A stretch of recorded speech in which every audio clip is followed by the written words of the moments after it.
Alexander Graham Bell was a Scottish-born inventor, scientist, and engineer who is best known for inventing the first practical telephone. He was born on March 3, 1847 in Edinburgh, Scotland to a family of speech therapists and inventors. His father and grandfather were both experts in elocution, the art of clear and expressive speech, and Alexander himself would later work with speech and hearing throughout his life. At the age of 16, Bell moved to London to study at the University of London, where he became interested in communication technologies such as telegraphs and telephones. He went on to teach at a school for the deaf in Boston, Massachusetts, where he met his future wife, Mabel Gardiner Hubbard, who was herself deaf. This experience sparked his interest in improving communication for the deaf, and he began experimenting with various methods for transmitting speech electrically.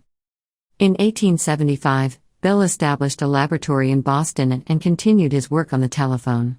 The following year, on March 10, 1876, he made the first successful telephone call by transmitting speech electrically from one room to another in his laboratory. This marked the beginning of the modern telecommunications industry. Bell went on to form the Bell Telephone Company, which eventually became AT&T, one of the largest telecommunications companies in the world.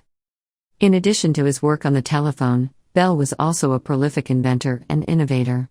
He continued to work in fields related to speech and hearing, including speech therapy and the development of visible speech, a system for representing speech sounds visually.